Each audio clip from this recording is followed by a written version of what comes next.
Welcome to the Black Entrepreneur Experience podcast, inside the business, buzz, and brilliance of Black entrepreneurs. Here is your host, Dr. Frances Richards. What happens in Vegas goes all over the world on Black Entrepreneur Experience, episode 124.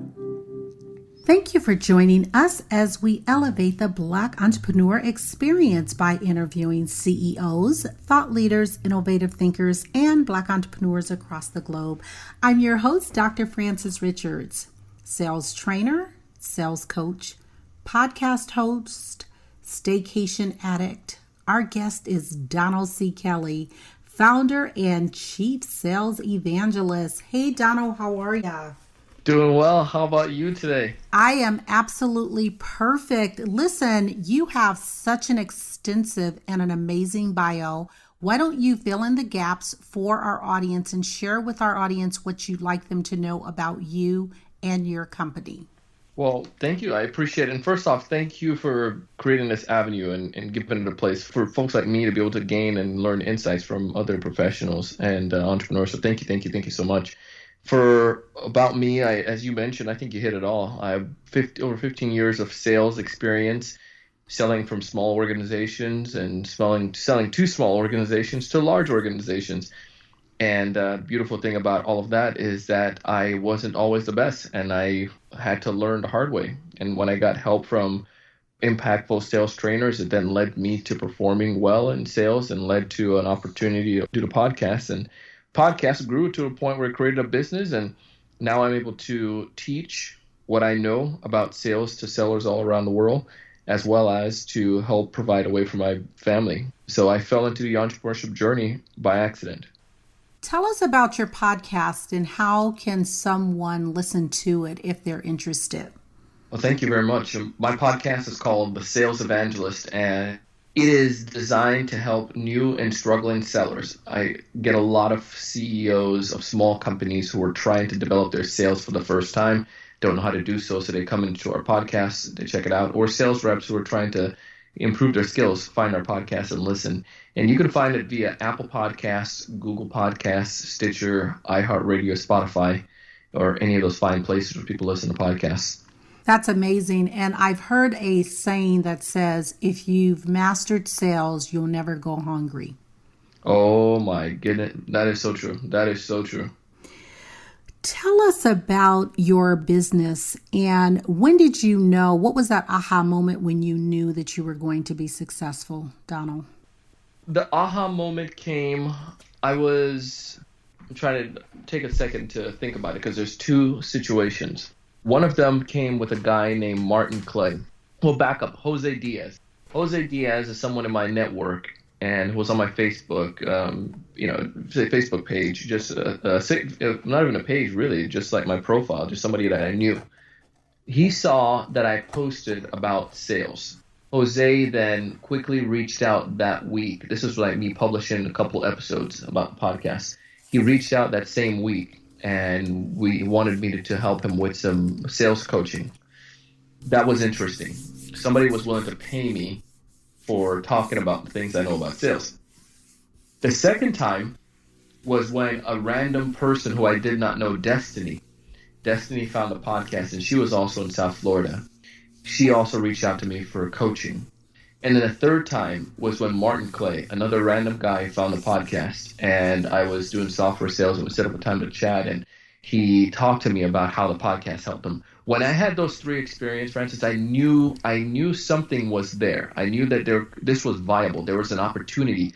And also the cool thing was when I also got notes from other people who said, Jason Tripp was one of them, early listener, and Katie Henderson, and Chuck Allen, but these are some of my long-term listeners. And these guys reached out and told me how the podcast has impacted their lives, how it has helped them, how it helped them to make decision or something one of our guests said. When I started seeing those, I was like, this thing is viable. There's an opportunity not only to help and benefit other salespeople as I've been, as the goal was in the first place, but the second part was there's an opportunity here to generate some money. There's an opportunity to grow a real legit business. And that was early on, and then we just kept nurturing and producing great content, and it just grew and grew and grew to the point where it came to 2015 where I had to make a decision if I was going to do this thing full time or if I was going to stay in the boat. Tell us some advice, Donald, that you wish you had taken early on. Probably some of the advice that I would have taken early on is probably some of my own advice. I didn't realize it till later, and it was start selling early. What I mean is sales is for an entrepreneur, it is, and I'm not saying that because I'm a salesperson. You could have a wonderful HR department in a small business, and if it's just you, you can create all the HR manuals you want. You can be able to do your own QuickBooks or your own finances as a small business owner if it's just you, all you want. You can do all of the operations and all of that beautiful stuff in the background by yourself. But the biggest important one out of all of those, if you don't have sales, nothing else matters. The HR department won't work, and that could be you. Your finance department won't work, and that could be you again. But none of the other departments will work unless you have sales. And what typically happens is that entrepreneurs will neglect that because they're going to do the other stuff. They're building, they're creating the manuals, they're creating the operations, they're researching the social media platforms, they're reading all of these things. And it's like, what you need to do is to sell early. I'll give you an example. I was doing a Teachable course, and this is recently, and I started because we had an online program, but it wasn't like where a salesperson could go in and study it by themselves. They had to jump into our program. So we started creating a physical product. I started reading Teachable information about creating the course, and one of the first things they said, you want to know what it was? It says, you don't have to finish the course to sell the course. And I was like, I know I heard Pat Flynn said it, now I see Teachable saying it, I'm like, mind blown. You don't have to finish it. So you start the course and then you just start putting up the modules and creating the content as you're building it out. And that's literally what we did. Now, the reason why I bring this up is I've spent so much time doing things that weren't going to grow the business. I was spending so much time doing all of these other things that I wasn't selling. But in my case with this course, I started selling the course beforehand, and I had enough people that I needed to get into the beta program to get there. But it wouldn't have happened if I had just stayed there and tried to build out the whole course. I promise you the course probably wouldn't be done right now because I would have spent 2 years trying to build it out. But when I was forced to sell it and then create it, it was a big difference. If I could go back and see Donald and, 5 years ago, I would say, Donald, bro, you need to start selling. You're a salesperson. Sell, sell, sell. You'll generate the revenue and you can help create everything else and not spend so much time doing the things that are not critical. Am I making sense on that? That is, that makes perfect sense. And I think because I've been in the internet, around internet marketing for a long time, I'll say, the last 5 years, it makes sense. Had you and I had this conversation, say 5 years ago, I would say, Donald, I don't even know what you're talking about, but it makes so much sense because it's another saying that I heard, and they said, like, if you don't have sales and you think you're running a business, you have a hobby, right? It's a expensive hobby sometimes. Yeah, it is a real, and I'm sitting here like blown away, and I'm hoping that the audience, that is like a huge value bomb. And it may not make sense when you say, how can I create a course that I have not even designed the course? And what happens is your market will tell you what they want when you go out there and sell it. They will tell you because they'll say, I'll buy this if you make this. Yes. Let me give you an example with that too. I didn't know I could do coaching, and that's one of a big part of our business. Could you believe that? Right. But what happened was when the podcasts started going, Jose Diaz again, he said, Donald, I need help. I don't know if he even used the term coaching. Can you help me with this? So then I said, sure. Then when Destiny came around and she was asking as a stranger if I could help her and coach her, I was like, this is also interesting. Sure. And then that's when I started developing the concept that maybe I should create a coaching program. And then I had Katie, and then I had other people that came into the coaching program. But I didn't know that's what I didn't know. If you had asked me, Donald, start a podcast and then create a coaching program and then create an online product and then go ahead and do some consulting and training, I wouldn't know where to start with that. And I remember the first time I was creating an agreement for a consulting gig. Listen, I had no clue what I was doing. But again, somebody wanted it, and then I was able to develop it, and now I do it second nature. It's all because the market told me. And that's how I did all of my products, all the services that I have to offer is because people told me. And it's the same thing with my content. It's probably crowdsourcing content. Like sometimes with my episodes, like what am I going to focus on today? Well, maybe I just got a LinkedIn message from somebody saying, Donald, can you talk about this? Or Donald, I have a question about this, or one of those type of questions. And that becomes the content that I'm going to produce or share this week. So my community is telling me what they want to hear. My community is telling me what they want to buy. And I just create it as I go and give it to them. And in the background, they might think it's a flawless operation, that Donald just is a psychic. How does he know this stuff? And that's one of the other reasons why I have my Facebook group too, right? Because in the Facebook group, that's where I started getting all the content ideas, because I can see what people are asking questions about. I can propose questions and ideas and see what people share. That's how I'm able to create and also be a psychic, because I'm literally stalking you and you're giving me the information because you're in my group. That's excellent. Donald, what problem exists in the world today that you would like to solve? What problem exists in the world today that I would like to solve? I think one of the biggest problems that I would honestly like to solve is giving opportunity to people who don't know there are opportunities. I don't know if that makes sense, but let me give you a quick story. I grew up in Jamaica, right? And I went back to Jamaica in December of 2017, and we went to visit some of our family and loved ones and so forth. And I was talking to my cousin. She's a brilliant teacher in grade school in Jamaica, and I was like, I was telling them about, they knew about my online business and about the things that I'm doing with TSC and so forth. But then I was thinking, man, their teacher, she could probably edit some of the stuff that I'm doing. Wait a second. I am having people edit and do documents and other stuff for me half the way around the world, when I have people in my country, in Jamaica, that don't know about Fiverr. I started telling them about Fiverr and about Upworks and teaching them about that. And it was like they had no clue what I was talking about.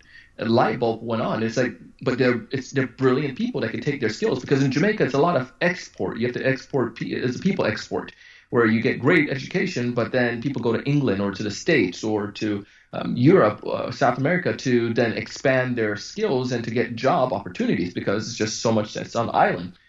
But if you think about it, can we export those talents but still stay at home, right? Can you still do that? And it's because of the internet, but they had no clue about that. Now imagine if we were able to create opportunities where people were able to learn about opportunities they didn't know about. Imagine if we were able to, everyone in the world knew who had a skill of some sort, could be able to have access to a way to start a business or to take advantage of the online mediums. And that's one of the things that I want to do to give back. One of the problems I want to solve first in my country, home country of Jamaica, so I can be that, help show people the way, so to speak, evangelize the effective way according to what I have found. And there's so many different skills, but I think that's one of the big problems that I solve, giving people opportunities where they don't know there's an opportunity. So how did you move that project forward? Have you started it? Yeah, so I started explaining them to my family and to my cousins. Now you can lead the horses to the water, right? So now it's their part now to act on it. And one of them, I actually talked about doing some basic editing for some of my content, and we'll see how that part goes, and maybe they'll just catch fire and do it on their own. So it's pretty cool. Excellent. Tell us what you are most grateful for now in your life, Donald. Family, straight up family. Don't ever have to think about it too much. My wife, Christine, and I, we're expecting our first little baby this August, so 3 months away. And just thinking about this little human being that's developing, it just gets me so humbled and so excited and so eternally grateful for that. But just the concept, even my wife and my mom, my sisters, my brother, my family is the biggest thing that I'm grateful for. When it's all said and done, no matter what it is, no matter how much money you claim, no matter how much fame you have, no matter how many downloads, no matter what products you create, no matter who know you around the world, it doesn't matter if you don't have your family and people who love you, because you need some place to go, you need a base, you need a home, and that's what the family is for. People who love you no matter what. I love it. My family, sometimes my family members don't even understand my podcast thing. My mom, bless her heart, she still don't get it. I found out recently that she said, we're at Christmas dinner a couple years ago. It was last year. She said that she wanted me to be on the radio because we're talking about stuff, just conversation. She wanted me to be on a radio host. And I'm like, Mom, I have that now, don't you? And I had no clue this was one of her little dream first for me. I know she wanted me to be a pilot at one point because she wanted to fly for free, she said, when I was a kid. But now the idea of the radio, but she doesn't really get that. And the cool thing is, like, when I get home or, go back to a family get together or things like that, they just see me as Donald Jr. They don't see me as Donald, the sales evangelist, and mention this magazine or that kind of stuff, or teaching this person around the world. They don't care about that. They just see me as Junior. And for me, I think that's great. That's awesome, that I could have that base and that this loving family and the resource people always go back to. So that's most important for me, and I'm most grateful for. Congratulations. And you're having a son? Yeah, we do. It's we found out it's a little boy, so we're super, super stoked for him and super excited. You have a name? We do not yet. We have several that we're tossing around. We're looking at my, different names from like grandparents that they've had, and we have a short list, and we have some names that family members like. But we have a couple names that we've thought about for a number of years now, and we just haven't finalized it yet. We haven't got the oomph yet for his name. So maybe as soon as he comes around, then we'll be like, okay, that's his name. So no Donald III? No Donald III. We thought about it, and I didn't want him to have that name. I mean, I love my name, and absolutely. My dad, I'm grateful my dad gave me, then they shared the name with me. But as a family, we're like, I think I want to give him this own identity a little bit and not live in the Donald shadow on my name. So we have a couple others. Hey, maybe that's in the running too. We'll see what happens. Maybe he comes out and be like, okay, it's a Donald III, but right now we have a short list of a few. Well, congratulations, and tell your wife, Christina, I am so happy for you guys and can't wait to hear. I know that you'll be talking about him on the Sales Evangelist show. Yeah, thank you. I can't wait to bring him on one of those. As soon as he starts jabbering a little bit and have a conversation. Absolutely. What is your biggest accomplishment so far in business? Biggest accomplishment so far in business, I would say, is 4 people. And let me explain what I mean by 4 people. I have 4 other team members that assist us with the Sales Evangelist and the back end, right? And I think that's the biggest accomplishment, because here's why. The fact that I could help another individual to provide for their family. I mean, we're not millionaires yet. I joke with my friends. I heard this from a comedian once. I was like, I'm a thousandaire. But the fact that we could have a little business that could bring income to 4 other individuals, that's just like, it's mind-blowing. And I know some people listening to this and they have hundreds of employees, or maybe they listen to this in a working company where there are over thousands of people, or maybe they have 100 employees. But for me, just being able to help those 4 people right now, that's a huge accomplishment. And I don't want to say it like I'm helping them. They're helping me more so than I'm helping them, and it's pretty cool that I'm able to compensate them, if that makes sense. That's probably the biggest accomplishment that I would say, impacting people's life and in a cool way with our content. It's just like this circle of life, so kind of things. I hate to get all this esoteric kind of way, but I love my nature shows, and Netflix have the new one right now, Our Planet. And they talk about these ecosystems, and they start off the episode with talking about one little thing, and then how that thing evolves and helps out the ants and the caterpillar tied together, and this, and end up helping us as human beings.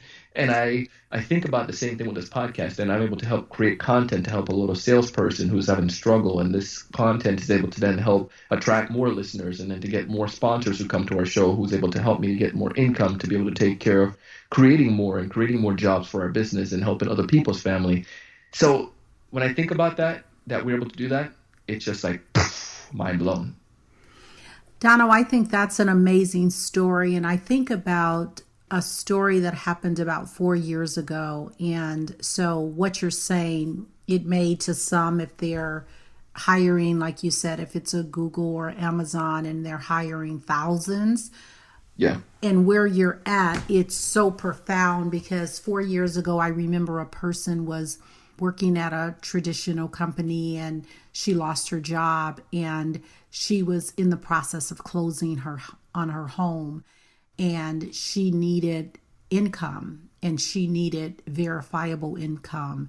And so I felt bad at the moment that I was not in a position to hire this person, that even if it was on a temporary basis and having everything set up legitimately, that they could verify that this was a viable income for that person to qualify for her home. It did work out. So what you're saying, it resonates with me in so many ways, because that's what it's about, is being in a position to hire people and to impact their lives. And I think what you said, it's a win-win for both parties. They're helping you and you in turn, you're helping them. So that's pretty amazing. So true. So true. Tell us about your life, Donald. More specifically, talk about your current path. How did it intercept with your past? And you talked about your mom wanted you to be a pilot, and now you're this sales evangelist, and just your journey. Tell us about your career path and your education and how it intercepted to where you are today. So, great question. I mean, I love your thoughtful questions. Let's start off with Jamaica. So I moved from the U.S. when I was 9 to Jamaica. And growing up in Jamaica, the way it is you're hustling. If you're going to eat, you're going to hustle. It's like you can get a great education, like I said, but when it's all said and done, it's just not that many jobs. You can't just say sit back and rest on your laurels. So I'm just going Indeed and I'm just going to find this amazing job and take care of my family. So a lot of people, what they'll do, they'll finish high school, especially back in the days, and they start working or start hustling or start doing whatever they could.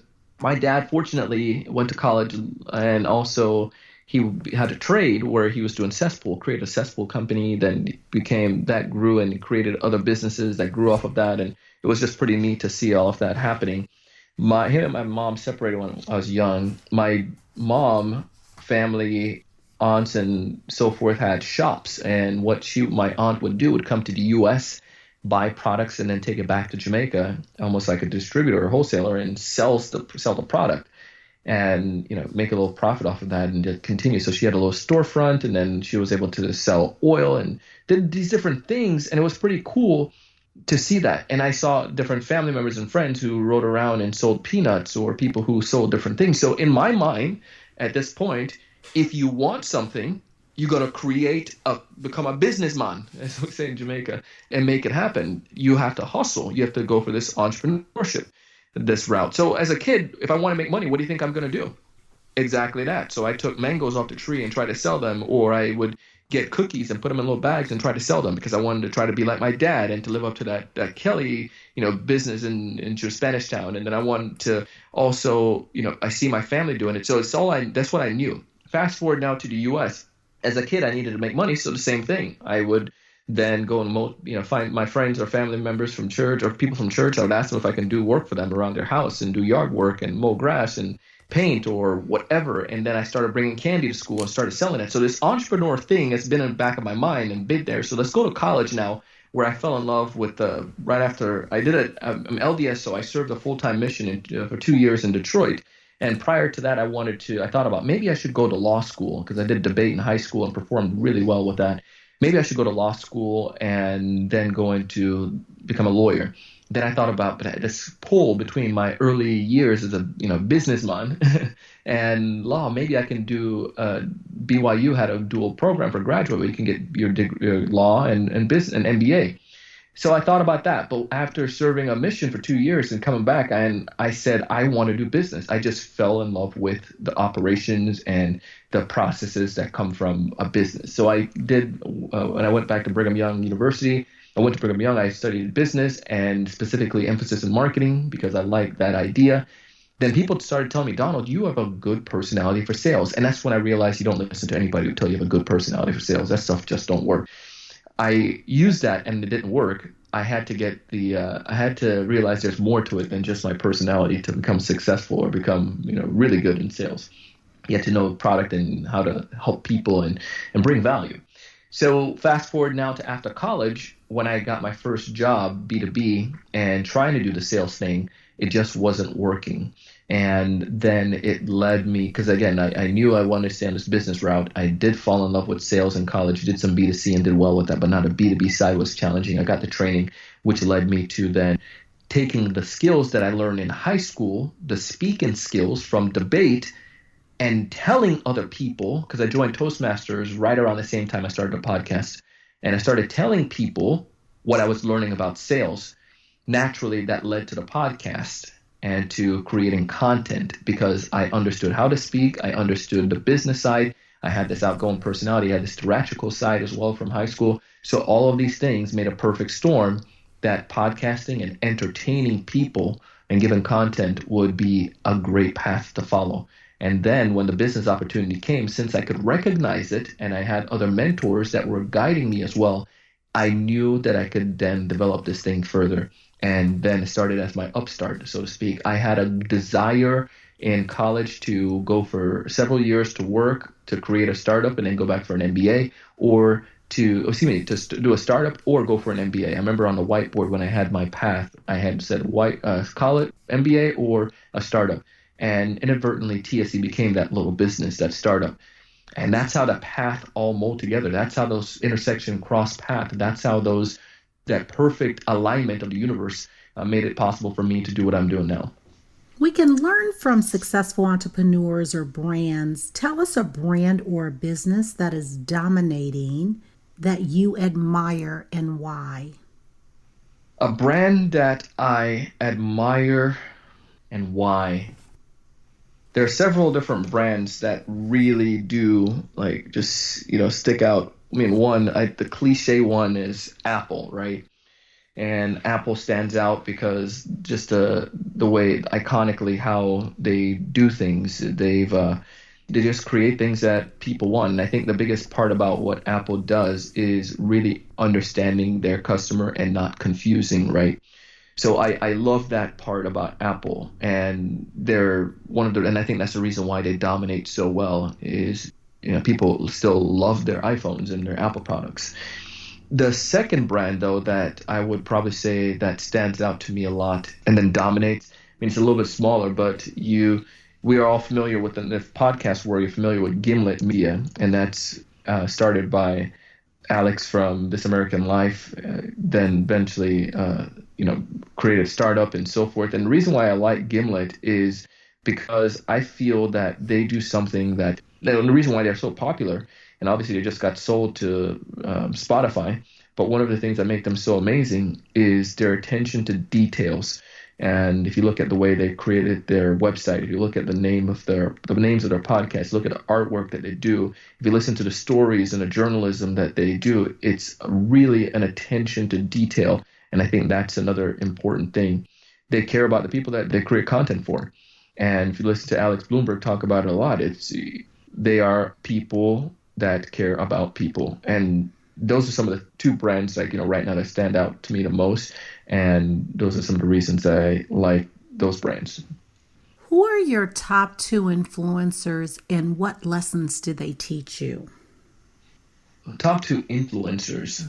First one of the influencers you want to find people who don't think that they're influencers. So I would say one of the first ones is Jared Easley. Most of us in the podcasting world familiar with Jared, one of the co-founders of Podcast Movement. Jared and I were actually working together in a software company and was the individual, the mentor that nudged me into the idea of podcasting. But I would say Jared is one of them, and one of the reasons why I like Jared is because he's super genuine, and he makes you want to jump off of freaking make a rocket ship and go to the moon. He's just one of those people that motivates you and inspire you to do that. I would say, so that's one individual, probably people don't necessarily know too much, not huge. Someone that we're probably a little bit familiar with and know is Elon Musk. And it's not because of I don't smoke weed, so even So it's not because of his little episode with that. It's not because of all that stuff that he's done recently or things like that. The reason why I like Elon Musk is because he's willing to push the boundary of what people tells us, or of what human being can or capable of doing. And if you think about it with SpaceX, it's like an impossible task to have a rocket go up. Nobody ever thought about that before. A rocket that takes off and comes back and lands on a pod on a platform floating in the ocean. It just doesn't happen. But because he has a brilliant mind, and because he thinks like that, now he wants to colonize Mars. I mean, that's revolutionary. That's pushing the boundaries. Like a Christopher Columbus thing, like we're going to sail off the edge of the earth if we go with the ship.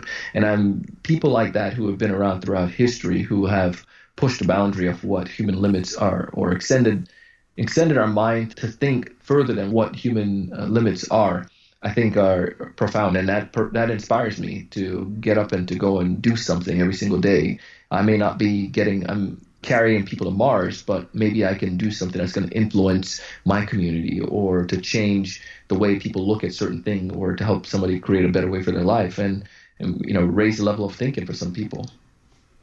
Donald, what have you not done in life that you dream about often? Being a philanthropist. In college, my friend Dago and I, we came up with this idea. He knew in one of the Mayan accents or Mayan languages in Central America, where he grew up, the word for grow, because we were going to start this company in college together, was in Kenya. And we thought about, man, it'd be cool to create something later on in life, Dago, where we could have clinics for people without health care or opportunities in Central America, where he's from, and then also in the islands where I'm from, in Jamaica, because I didn't grow up going to the dentist as a little kid. I didn't have access to that as much. And if we could have, it's just one of those things that when I came to the U.S. and had access to it, my friends didn't like going to the dentist, but I love going to the dentist. Getting teeth clean, come on, man, that's pretty neat. And I wish that I could give back and give to the opportunity. That's something that's on the radar. It's on our whiteboard that I have planned out. And Dago and I he did go to medical school, and that was the thing we talked about. So it'd be pretty cool to rendezvous again and to start playing with those ideas. It's why not now, right? Somebody's going to do it, and somebody's going to have to do it. So why not us? I agree. That's on my radar too, from a different perspective. Give us 3 truths that you've learned in life or business so far. 3 truths that I've learned in life or business so far. The first truth that I would share is that no matter, if you want anything in life, you got to go out and get it. You really do have to get it. That's just one of the first things that I've learned. The second truth that I've learned is that it's all about people. And no matter what it is, what business you have, no matter what processes you've created, no matter what success you have, it's really, you have to go back down to people. And the moment you stop recognizing, you stop helping, stop caring for people, everything else will crumble. And the third truth that I would share is that family is everything. Because if you lose perspective of that, if you lose your center, your bearings, then you're going to find yourself teetering throughout life, and you need your family. They're your guiding star, so to speak. So those top 3 things, if you want anything in life, you go out and get it. Remember, it's always about people, and then make sure you stay focused, have that family, because they help to keep you centered and keep you grounded. And they're always going to be that resource. They're always going to have your back. Donald, what is a daily or a weekly habit that you do consistently that has given you the greatest success? Studying my scriptures. Another one that I would think about first thing in the morning when I get up. And I'm not telling you this because people who are listening, I'm not trying to push religion on you or to go to church. You can read whatever you read, or get up and study whatever book you want to do. But for me, the first thing in the morning, 30-minute scripture study, don't even have to think. I do that every single morning before I do everything else. And that gives me inspiration. It gives me guidance. It gives me the comfort. It gives me a lot of wisdom. And I am grateful that I have that. What is the one impact you want this interview to give to our audience? The one impact is that if a little scrawny, peasy head kid from Spanish Town, Jamaica, could create a business and impact lives around the world, you could do whatever you're sitting or dreaming or thinking of. And it's not rocket science. You just get up. Remember, it's about people. Take action. and never forget about the people who love you the most. What is the one word that would define who you are? One word that would define who I am. I would say that one word, that one is a tough one. I think I should probably just ask some people that know me the most. But for me, I would say the one word is persistent. Persistent is probably that one word that would define me the most. Because I wasn't the smartest kid in the room. I still don't consider myself the smartest kid in the room, and I always strive not to be the smartest kid in the room. But I did learn that if I wanted something, though, I could become persistent at it. I can read the stuff. I may not get it the first time. Maybe I can get the help from somebody who's done it before. Maybe I could study it. Maybe I can listen to the YouTube podcast about it or listen to a YouTube video about it. But if I'm persistent at figuring something out, I can make it happen. And I think that's what's helping me so far. Going to a podcast for 5 years, most people quit after 6 months. So it was persistency. Talk about your legacy. When it's all said and done, how do you want to be remembered? This baby boy that's coming, the biggest thing is I want him, my legacy I want him to say that I had the best dad in the world.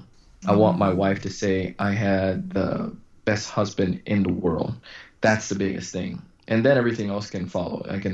People could say, we had a great podcast, you had a great business, you helped a lot of people, all that stuff. But my legacy, though, because it doesn't matter about money or anything like that. My legacy is I want my family. I want my kid to know that I put him and his mom first. And that was the most important.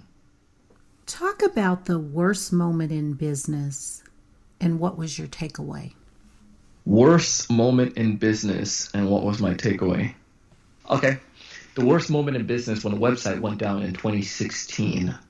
I had some challenges, I had some issue with the website, and we're trying to fix it and so forth, but the website was down. My podcast was down for a month, and I had to, get the right help and so forth, but it was devastating because I was like, this is a thing that's built up, our business is built around. Like, what the heck is going on? Why can't let's get this thing back up and going. Let's fix it. And I remember having so bad headaches, just straight up migraine and stress to the brim. One time I was driving home and I was talking to someone and I was just so stressed out of my mind and I had to pull over and excuse the graphicness, but I had to throw up because this migraine caused me to get sick and it was unhealthy. And then here's the other part though to it was when I reached out to the right people and asked for help and not try to be Superman and do it on my own, I was able to alleviate that stress. And then I was able to get the help. So that's one of the first things. And the second thing is that to every problem there are underneath the sun, there is a solution. To every problem, there's a solution. And those are the two takeaways I got from that experience. So no matter what problems that I might face, my business come what may, and love it because I know that I can, one, there's a solution to it, and two, I can get help from the right people. I just need to ask. Talk about self-care. Give us your tips and strategies for self-care. Self-care is critical. It is absolutely critical, and I could do a better job. One of the things that I've come to realize is for me, in order for my day to be the most productive, I have to do a good workout.